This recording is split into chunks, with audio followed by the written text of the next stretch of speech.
Hello, good morning.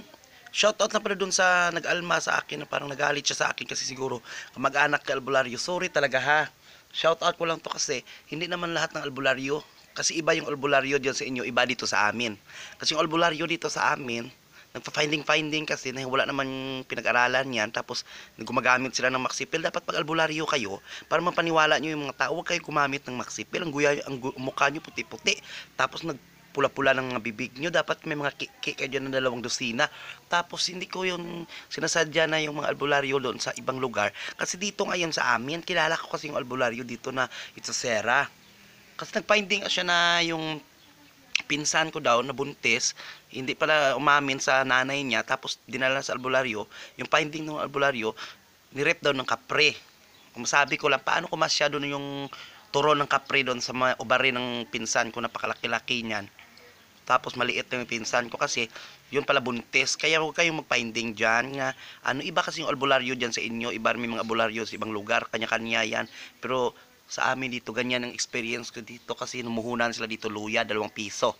Tapos maningil sila 1,000. Sa bintahan kanila 2 buting tubig na parang may mga dahon-dahon na yan na minsan yung mga dahon na yan may mga tigi pa yan kaya minsan yung customer nila natitigi rin, ha, kaya wag mo akong anuhin dito, ha. Ako yung nag-shoutout dito sa albularyo, tapos kayo magalit-galit kayo dyan. Hindi nyo alam yung pinagdadaanan ko dito. Ako yung nalugi dito, ako yung baklang nalugi.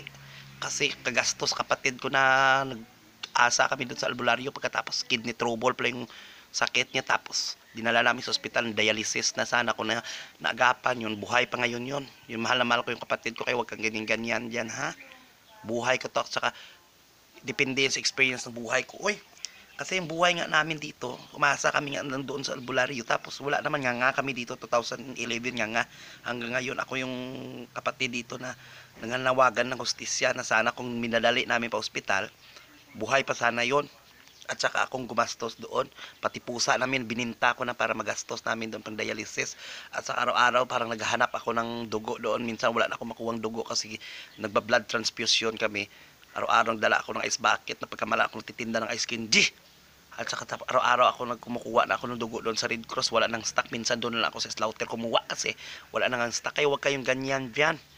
Mga depende yan sa albularyo dyan sa inyo. Depende rin yung albularyo dito sa amin kasi yung albularyo dito medyo itsosira. Paano ko masya yung turon ng kapre doon sa ubari ng pinsan ko? Dapat yung mga nire-rep kasi ng mga kapre rin na bahay kasi mga ambisyoso rin yan.